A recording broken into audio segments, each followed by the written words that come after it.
na po pala yung nandito sa harap. At mag-share ng kwento. Mga kapwa nurses, physical therapies, medtech, alam ko iba't iba yung pinanggalingan po natin. Pero nakakasigurado po ako, meron po tayong isang pangarap kung bakit nandito tayo ngayon. And that is to fulfill yung American dream po natin. Tama po ba? At syempre, wala po tayo dito kung wala po ang gabay ng Health Carousel Philippines. Salamat po at naging katuwang ko po sila sa aking journey.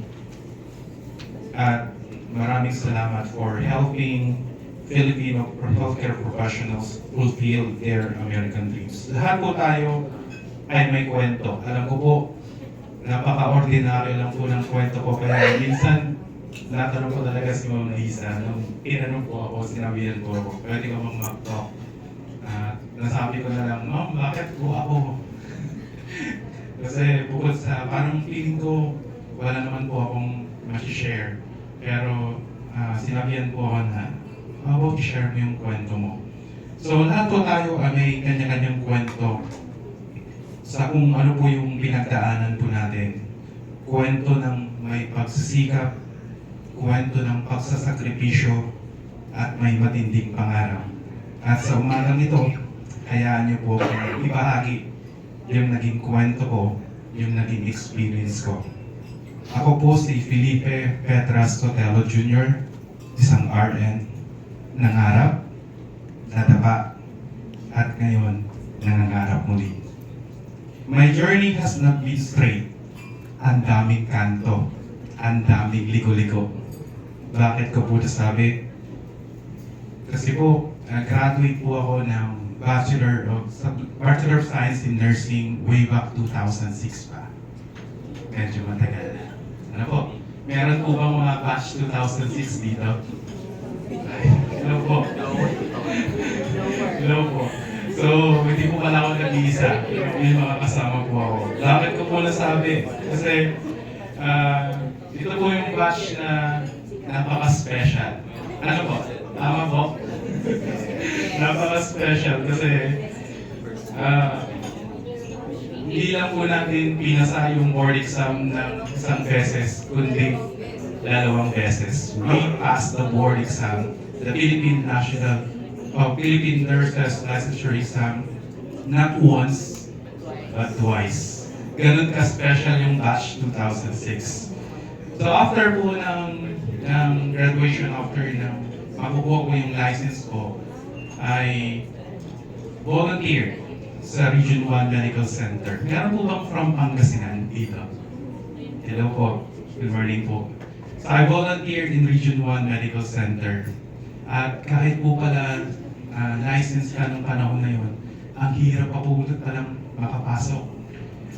Even po yung volunteer, kasi ang tawag po nila noon is volunteer. Pero ngayon, ang tawag na po ata nila is nurse trainee. So even po I applied as a volunteer nurse, ang hirap. I still remember I applied for my volunteer sa Region 1 Medical Center. Hindi minsan, kundi 4 na beses. Volunteer po yun ha. 4 na beses. 4 na beses po ako nag-submit ng papers ko para lang po ma-render ko po yung volunteer o yung service ko. So, while I'm rendering my volunteer service dun sa Region 1 Medical Center, yun yung time din na nagpo-process po ako ng aking NCLEX. I took my NCLEX 2008. So wala pang masyadong tulong sa internet. So nagpapatulong lang po ako sa relatives ko po na nasa California. Sa state of California din po ako nag-take ng board. So after ko pong pumasa, nag-review lang din local. At yun po yung mahirap pagsabayin, yung nag-review ka tapos nag-render ka ng hospital service mo. But luckily, nakapasa naman. Siguro nakuha sa dasal at sa pagsusumikap. Ano po? At pagkatapos po nun, here comes the next experience ko. After ko pong pumasa, I was told na merong retrogression nung panahon na yun. And sinabihan po ako ng relatives ko, why not venture to new sa mga ibang bansa? So that was the time na sinubukan kong mag-apply po sa Middle East. So naghanap din po ako, bumila din po ako dyan sa may local agency po dyan sa Manila. Nag-submit ng mga resumes and all, subjected to numerous medical paulit-ulit. Pero luckily, 2010 ay napasok po ako sa Kingdom of Saudi Arabia sa Jubail Industrial City sa Al-Ulum Medical Complex. So doon, na marami kong experience, nag-work as sa ER, was sent as a company nurse. Nasubok kong magtrabaho sa isang petrochemical company. You are on your own, hawak mo po yung buong facility, catering to employees ng isang petrochemical company. And after po noon, 2012, I went back po dito sa Pilipinas. Then, syempre, after spending time doon sa Saudi Arabia, I decided na magpakasal in 2012. So, long story short, hindi na po ako nakabalik po doon. I was planning na mag-start ng family together with my wife na nandito po ngayon, very supportive. Palagi kong sinasabi sa kanya kasi hindi po ako sanay magsalita. Even though I am a public school teacher, parang kung hirap magsalita in front of professionals. So, palagi kong sinasabi sa kanya, pag natumba ako dahil sa nervyos, tulutin po ako kagad, ipatayo po ako. Pero, nung pag-uwi ko po, 2012, reality hit me. Mahirap din po ba na makahanap ng trabaho, even though you have the experience. I was told na you need to go back sa pagiging volunteer, kahit na meron ka na ng experience. So, as nag-umpisa, nag-start ng family, di ko po na yun ginrap.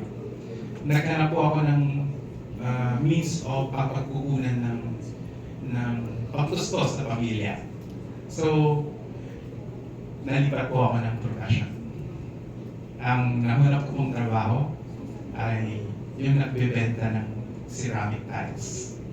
So, I was hired as a sales consultant sa isang tile company, Earthstone Floor Center. Naging sales consultant po ako sa Olonga po. Then, after a few months, was given the opportunity and was promoted as manager. Pero napunta naman po ako sa Bulacan.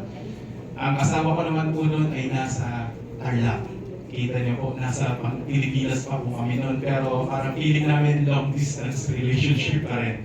So after a few months, parang feeling ko namin lahat ng na i-earn namin income ay napupunta lang din sa expenses. So we decided to go back sa province po namin, sa Pangasinan. And after po noon, nag-try ulit ako maghanap ng hospital which will cater me. Pero wala. So ano pong nahanap ko ulit trabaho? Isang micro-distributor. Alam niyo po ba yung micro-distributor? Nestle. Alam niyo po ba yung sa mga probinsya, alam niyo po ba yung pumupunta ng staff sa mga tindahan, sa mga sari-sari store? Yung nag-deliver ng mga products, kape, gatas, kung ano-ano. I was employed as a micro-distributor sa isang logistics company. And nag-serve po ako doon as micro-distributor or parang sales din po siya. Few months, ilang buwan lang din, almost 6 months. Then after po noon, nakita siguro ng misis ko yung paghihirap ko kasi I was driving a motorcycle na meron po naman ng mga products. Parang 3 or 4 na bayan yung kailangan kong ikutin. So after noon, nakita siguro ng misis ko, then sinabi niya, why not go back to school? Why not try other profession? So, dahil sa masunuring asawa naman po ako, sinubukan ko po. I went back to university at kumuha ng professional education subject. So in short, nag-jump ng career. From nurse, kumuha ko ng prof ed subject para po makakwalify na mag-take ng board as a teacher. So after a year, that was 2015, hindi kami pinayagan na one sem lang, kaya dapat 1 year bago kami makagraduate.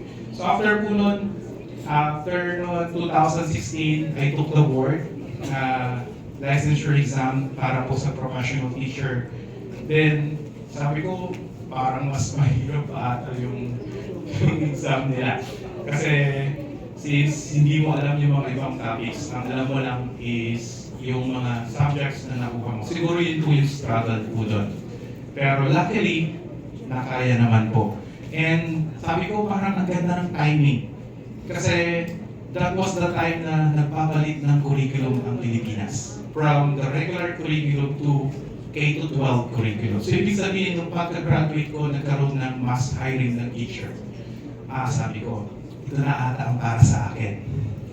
Kasi nung nag-apply po ako, natanggap naman po ako as a public school teacher. My experience from hospital was credited at nagamit ko po yun as experience. So, hindi pala nasayang yung experience ko, sabi ko po sa sarili ko. So, akala ko noon, magiging okay na ang career ko sa education, the field of education. But then, something happened. Something happened not just sa akin, but to everyone sa buong mundo. Pandemic. Di ba po, naiba lahat ng priorities natin sa buhay when pandemic strikes. Ang dami pong lumalapit po sa akin, patulong naman ako. I-assist mo naman kami, paano ito gawin. Sabi ko, hindi na ako nurse. Isa na po akong teacher.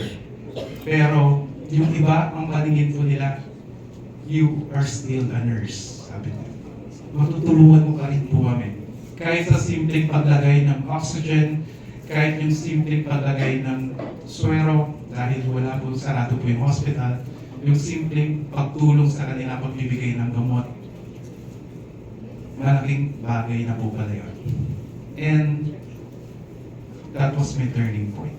Sabi ko po, akala ko nag-iba na ako ng career. Pero may mahal pa pala akong iba. At yun yung unang profession ko. So that was the time na nag-decide po akong bumalik sa nursing profession. And hindi ko alam kung paano ako babalik, honestly. That was 2022. Pagkatapos ng pandemic. I really don't know how to go back. Kasi ang tagal na akong nawala. My last field or medical experience is 2012. 2022 na po. And a glimmer of light na nakita ko po sa social media. Minsan maganda rin pong lumalagay sa social media. So doon po nakita at na-meet po ang Health Carousel. Nag-message lang po ako without any hope o ano po. Basta I just message by some luck siguro po, I was called by a recruiter at yun na po yung naging turning point. So, bago po ako magpatuloy, sino po ba dito yung katulad ko na career shifter? Nag-iba ng profesyon. Meron po ba? Hindi pala ako nag-iisa. Maraming salamat po. So, di ba po ang hirap? So, these are my struggles. Alam ko po, lahat po tayo may pinagdadaanan. At ang pinakamabigat po sa naging struggle ko based on my experience is yung career shift ko po. I wanted to go back sa field of nursing. I don't know how.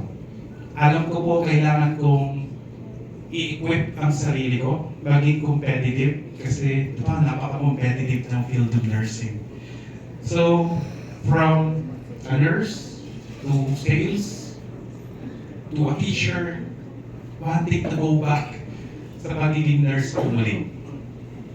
Ano po ang gagawin ko? So that was the time na na-meet ko po ang Health Carousel, and he helped me na bumalik sa nursing profession. Just few years po ako, bumalik po ako sa nursing profession. Tinalikuran ko na po ba yung pagiging teacher? Hindi po. Yun po yung nagiging source ko po ng income. I tried to apply.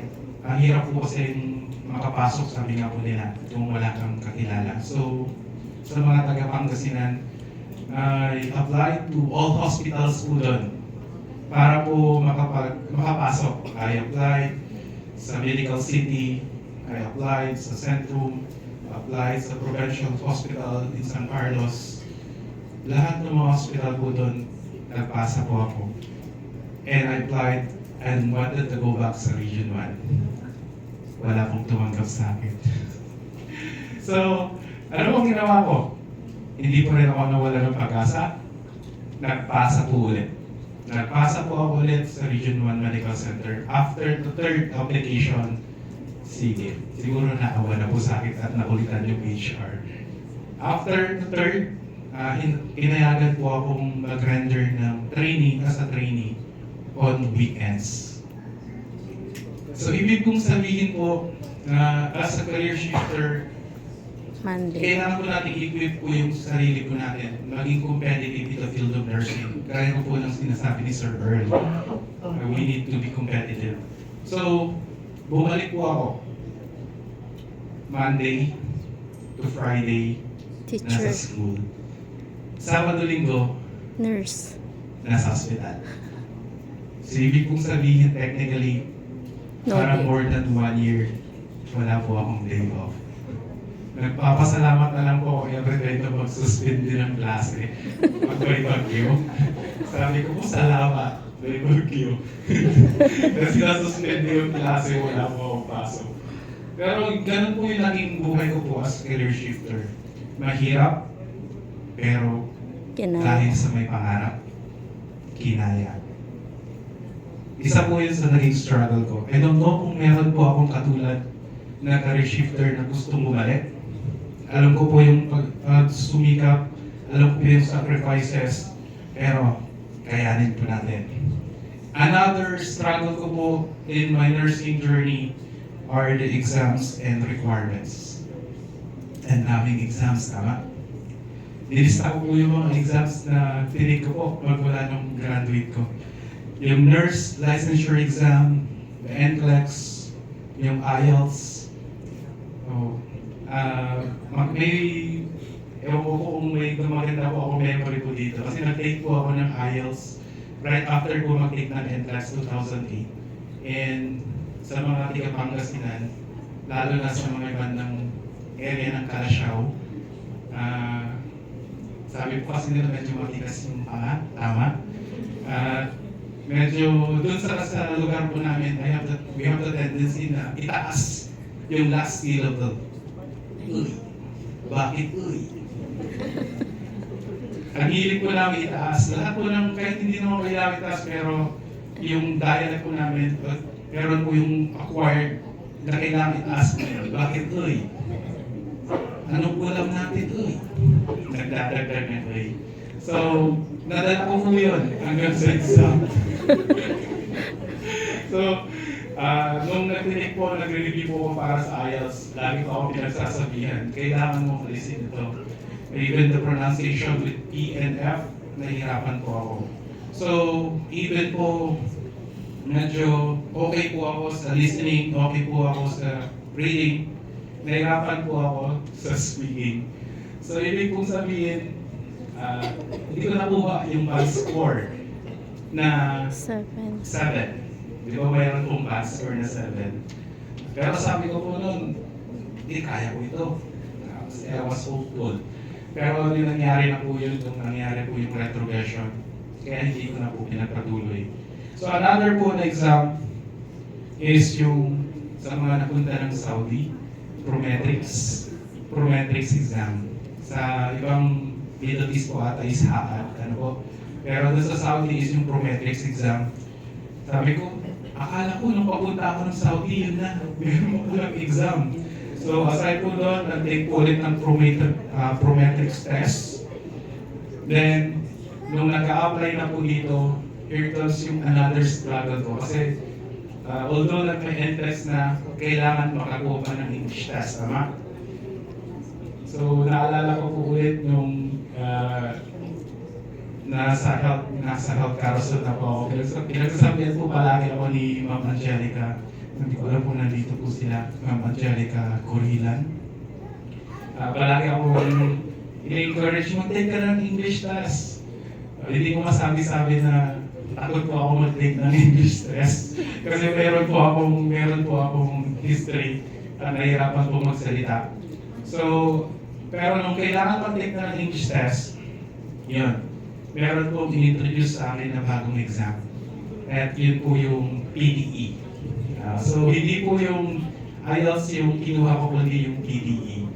Pero, kailangan pa palang magsalita nun. Ano po?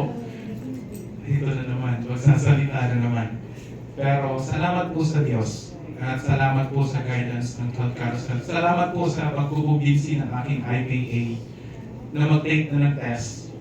At salamat dahil kahit na matigas yung pang ako, nakaya ko naman po. So, hindi lang po yun. Meron pa po. Nakala ko yun lang. Pero meron pa po.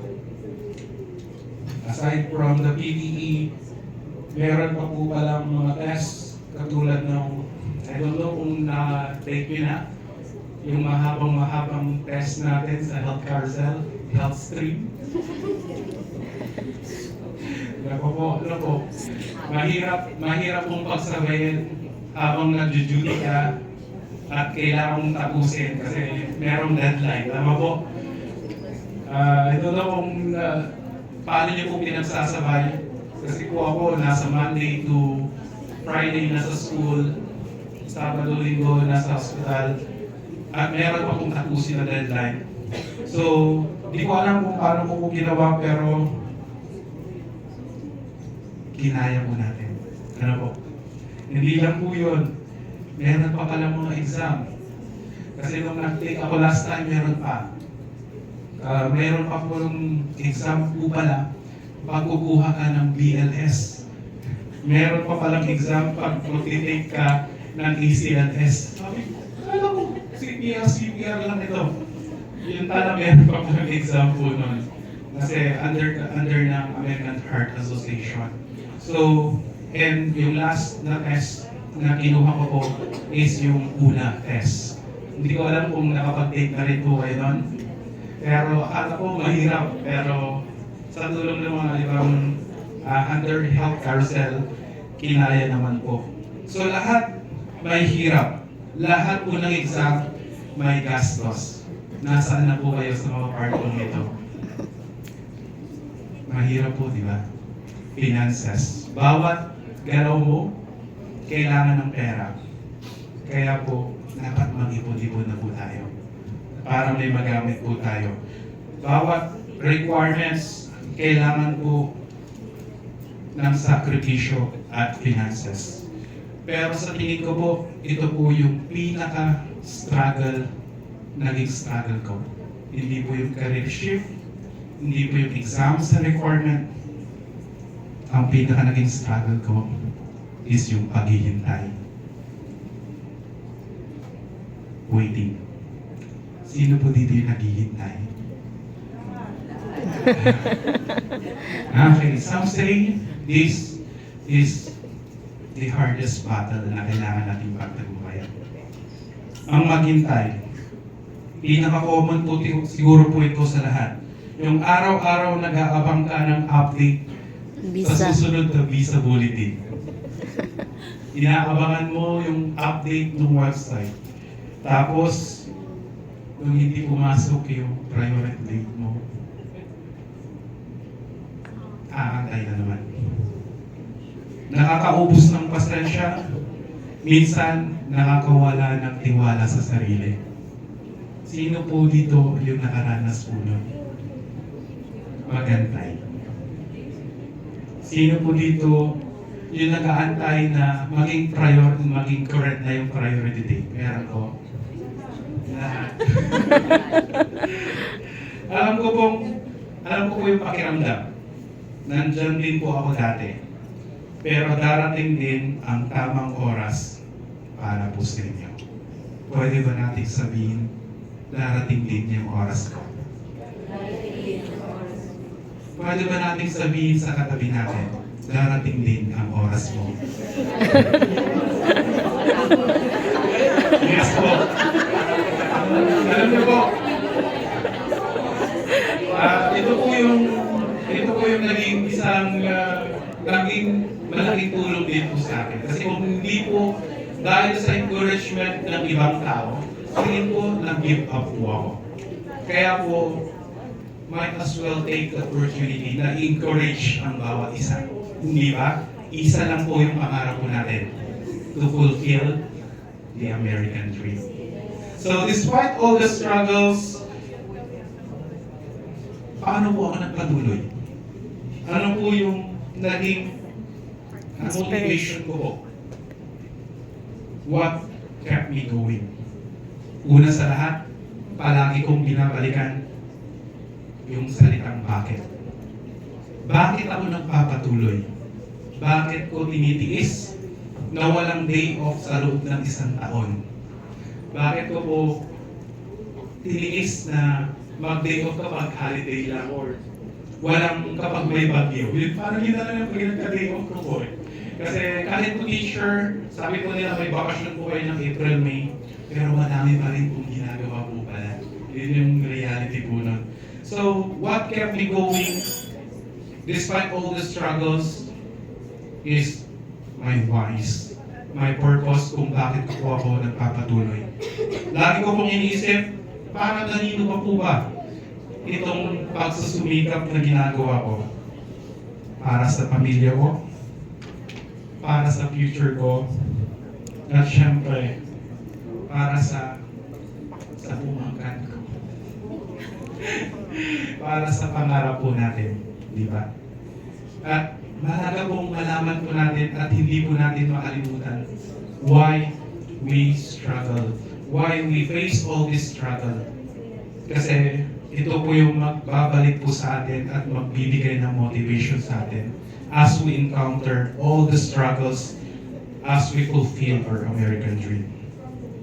Another that kept me going is my support system. Sabi ko nga po, kung wala po akong sumuporta sa akin, siguro nag-give up na po ako. Kaya nagpapasalamat po ako sa family ko, nagpapasalamat po ako sa asawa ko na nandito, na pupulot po sa akin pag nahilo po ako at na-nervyos. At nagpapasalamat po ako sa Health Carousel for helping me as I fulfill my American dream. Maraming salamat po sa Health Carousel. Dahil kung wala po sila, hindi ko alam kung saan na po ako. Hindi ko alam kung saan po ako mag-uumpisa. Salamat po for reminding me that I wasn't alone in this process. May kasama po tayo. Hindi po tayo nag-iisa. Pwede ba nating sabihin at i-remind sa sarili natin yan? Hindi tayo nag-iisa. Hindi tayo nag-iisa. Marami pong salamat. So another po na nagtumulong po sa akin para po malabanan ko po yung mga struggles po yun is every small wins. Nagsa-celebrate po ako. Kahit po yung simpleng alam niyo mo, marami po yung mga requirements, tama po. Kahit isang requirement lang po yun, I tend to celebrate yung mga milestone po yun. Oh, nakakuha na ako ng PRC verification. Yes. Yes. Salamat Lord. Napunta na ako sa school at na-process ko na yung paper doon. Salamat. Umusad na.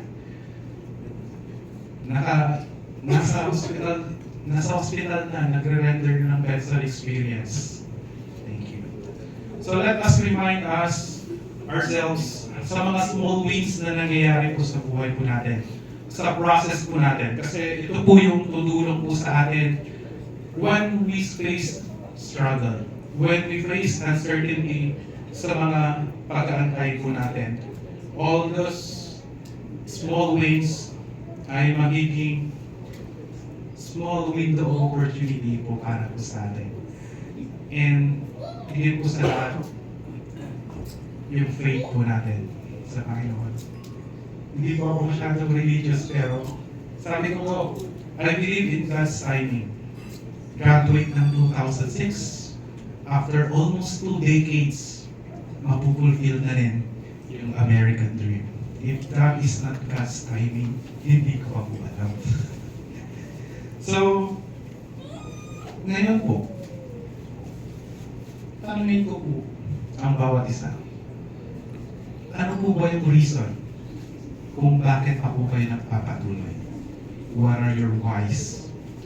Could I ask everyone? Pwede bang ipikit natin yung mga mata natin? Then let us remind ourselves, bakit ba tayo nagpapatuloy as I move forward? Pwede bang 15 seconds? Why do we move on? Why do we continue despite the challenges, despite the difficulty, despite the uncertainty?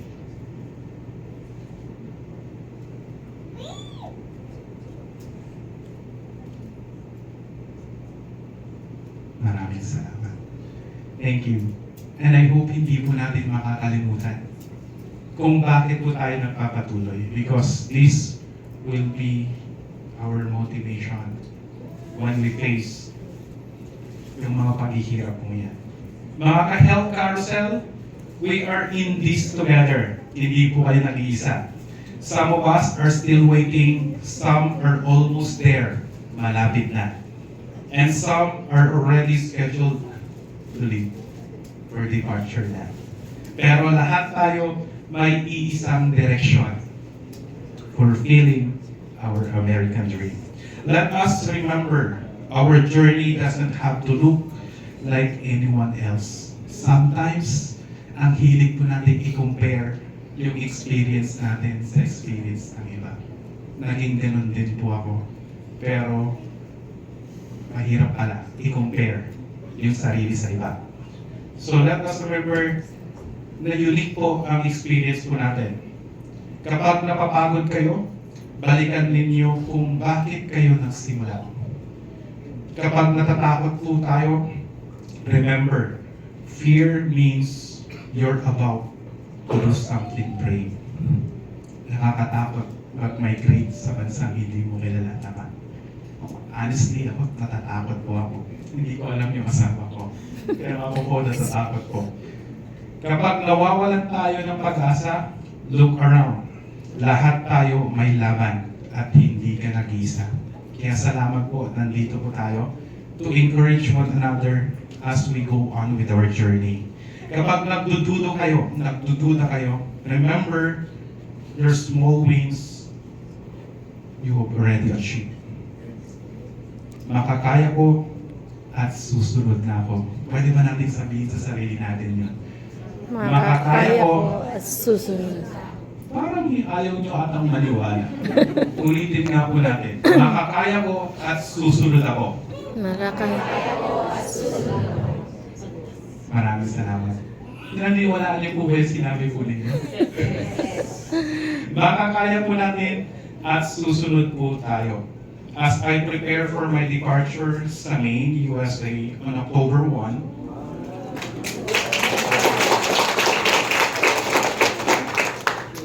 I feel both excited and humble. I feel because my American dream is about to begin.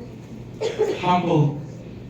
Dahil alam ko po na kung wala po ang mga tumulong po sa akin, without God's grace, without my family's sacrifices, and without Health Carousel's guidance, wala po ako sa kinakatayuan ko. Na-imagine nyo na po ba Ang hirap po kasi mag-imagine, sorry po. I really believe in the power of manifesting. Ginagawa niyo po ba yan po? So sometimes, I try to imagine myself. Nag-prepare ng luggage. Nagpapaalam sa facility mo. Nagpapaalam sa mga relatives mo. You are there in US at nandun ka na finally. Pumasok na po ba sa isip niyo yung ganung scenario? Madaming beses na. Maraming salamat po. Huwag po tayo mapagod na isipin at imagine yung ganung scenario. Ganon din po ako. Mga kasama ko sa Health Carousel, we meet in different stages. Nag-aantay, dumating yung visa, yung interview, maging current yung priority dates, or nag-prepare na para umalis. But we are united by one dream. So I leave you with this. Trust the process. Magtiwala. Minsan, natatanong po natin, parang hindi po umuusad. Pero always po, let's understand the process ng pag-apply po natin at magtiwala po tayo. Stay patient. Patient, maging mapag-tsaga po tayo. At higit sa lahat, huwag po tayong mawalan ng pag-asa. Never lose faith. Your turn will come as katulad po sa akin. Maraming salamat sa Health Carousel for your guidance. Ulit-ulitin ko po at hindi ko alam kung sapat po ang mga salitang ito. Because I truly believe kung wala po sila, ay wala po ako sa sitwasyon ko. Maraming salamat for helping me, for helping Filipino professionals fulfill their American dream. At sa lahat, we all continue to walk with perseverance, faith, and hope until the dream, the American dream, becomes a reality. Ako po muli, si Felipe Petra Sotelo Jr., naging tendero ng ceramic tiles, naging distributor ng kape at gatas, isang public school teacher, at isang nurse na muling nangangarap. Nangangarap, nadapa, bumangon, pero ngayon, lumalaban. Maraming salamat at magandang umaga.